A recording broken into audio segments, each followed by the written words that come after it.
It might just be a pile of parts, but it's the parts of a pair. Hi! If you want even more Meccano goodness, why don't you check out my Patreon channel? And please like and subscribe and leave a comment below. I post updates in the community section, not only for this week's Patreon build, but also for what I'm currently working on. Thank you, and back to the build. Hi, and welcome back. At the start of this project, this script seemed so far away. An almost unattainable goal, and yet here I am writing it.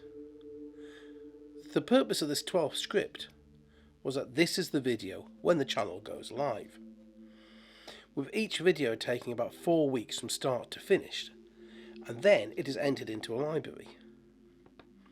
That 3 months worth of stored video gives me the production headway to be able to carry on producing videos and to be able to maintain release dates. It has been a very interesting 2 years to get to here, with everything that's happened in between. So I hope you're all well, and thank you for being on this journey with me. I think the biggest thing that has held me back is me. It is the fear of the unknown, the internal bias that says it won't work, so give up. There was a quote by Henry Ford: "Whether you think you can or you think you can't, you're right." And it's very true. Being dyslexic, writing scripts is hard work, but it is a skill that I've learnt.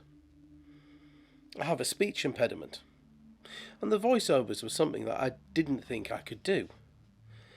And listening to them is painful for me at times. I can hear the mistakes all too clearly. But each of these things is an achievement in and of itself. Each one gives, or should give, a lift to my self-esteem. After all, by the time this script is finished, I will have written around 40,000 words across all 12 scripts.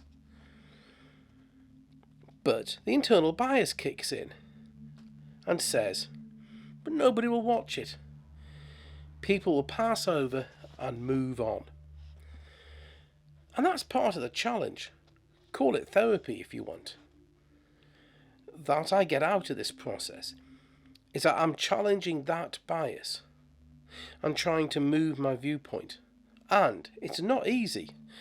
Oh boy, it's a challenge to change your viewpoint on life. So, on with the builds. The forklift truck has been around for about 100 years, but the pallet is much, much older, well, in its first form, because it is, after all, a development of technology across its life. In fact, what you look at when you look at the design was invented in the first millennium BC or BCE, depending on your personal preference, by the ancient Egyptians and Mesopotamians. The first pallets were nothing more than skids, a type of sledge.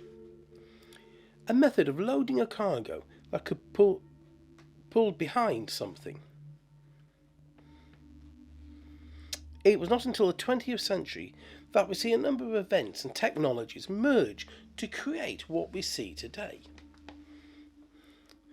The Second World War was one major factor in the modern pallet, but it was also a need for standardisation across the world that drove that need. After all, if you want to load your cargo in the US, you don't want to have to reload it in the UK to finish its journey. The pallet became the way to move things safely and easily with the introduction of the container. The improvements with forklift truck design, the humble wooden pallet was here to stay. But the industry is striving to improve, with an estimated 2 billion pallets in use and up to 450 million pallets being produced every year. There's a push to recycle old ones. A standard tree can produce 2 10-foot logs. each log can provide enough wood to manufacture 4 wooden pallets. So, to produce the numbers that we need, there are around 43 million trees cut down each year to replace lost pallets. The industry has around 1% of pallets going to landfill. The rest are either fixed or recycled into other products. And that's just the beginning of the exploration of pallets. You will see on the side of pallets a funny looking symbol. It almost looks like the fletchings from an arrow. That is an IPPC stamp, or an International Plant Protection Convention stamp.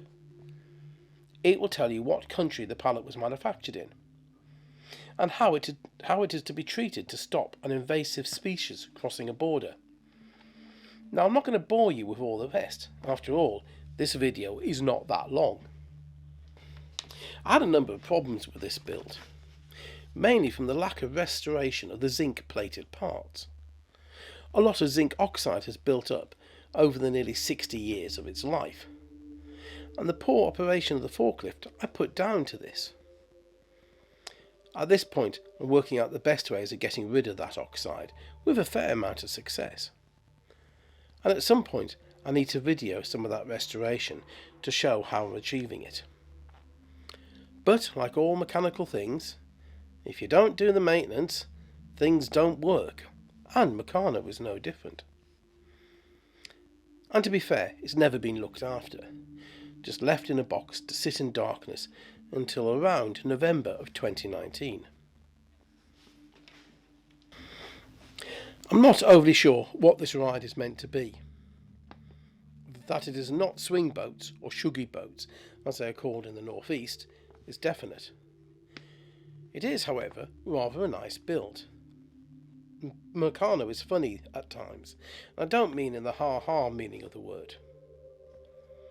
Some builds are just satisfying to build, and this is one of them. While some are very, very frustrating, especially to fat-fingered YouTubers like me. Many of the Set 1 builds are there as a teaching aid. Call it a study of the principles if you want. The idea was to help a beginner of any age learn the basic principles of the hobby, and they do that well. The use of the magic motor marries into the operation of this model so nicely. And as you will see later in the video, it needs tinkering to get it to run smoothly. And with a lot of builds, it's this little bit of tinkering at the end that I really enjoy. And so did Frank Hornby, the inventor of Meccano, or Mechanics Made Easy, as it was going to be called in the beginning. When he first started working on Meccano, he was one of many trying to create an educational toy based on the principles of design and engineering. At the end of the 19th century, there was a movement that suggested that children learned through play, and that educational toys that were also fun to play with would encourage the development of the young mind better.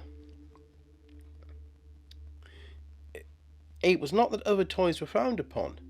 In fact, they were encouraged just as much, but it was about getting the balance correct to enable the child to grow. And children are inspired by the things around them, the influences that they see every day. And at the end of the 19th century, and well into the middle of the 20th century, those influences were huge. We made monsters out of steel and iron, powered by steam. These mechanical beings lived, they breathed, they made the ground shake as they passed. Children at the time aspired to be train drivers and crane operators. We built things, conquered impossible dreams, shattered records that we were told could not be shattered.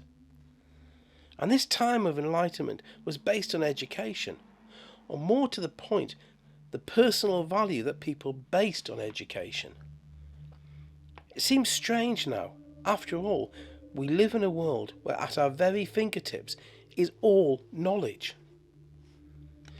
It is so easy to start to research something and disappear down a rabbit hole. I've done it more than once, researching things for this channel. But yet general knowledge seems to have dropped off.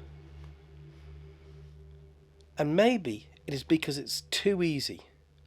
You don't need to remember something. After all, it's there in your pocket, the complete repository of all the world's information. Everything we know at the touch of a screen. But it wasn't always like this. Growing up, my mother remembers moving during World War II into a house that had electricity wired in. Up to that point, they'd lived in houses that were still powered by gas and lit by candlelight. You shopped daily for things that would perish in the heat. And entertainment was social, whether it was board games, toys, or sports. She was 6 when they got their Meccano, a Set 7 in the 1930s blue and gold pattern. Frank Hornby must have found those early years of Meccano so easy in some ways. The inspiration for its creation was there every day. Pictures in the daily newspapers would have shown these creations at work. And as his idea for mechanics made easy grew in his head, I wonder if he felt disenchanted by the competition. Because the work of von Lister and Gotter's system of engineering in miniature seems awe-inspiring. But at least we don't have Emil Yennis's extraordinarily instructive and entertaining occupation for leisure moments made out of whalebone. Oh, Greenpeace and PETA would have had fun with that one, wouldn't they? And that leads me to the end of this script. Being dyslexic, I was told one thing at school, from a number of teachers. You're stupid. Give up. You're not going to achieve anything. I choose a different path. I choose a harder road. Even if it means that in the end I still fail, at least I have tried. After all, life is for living.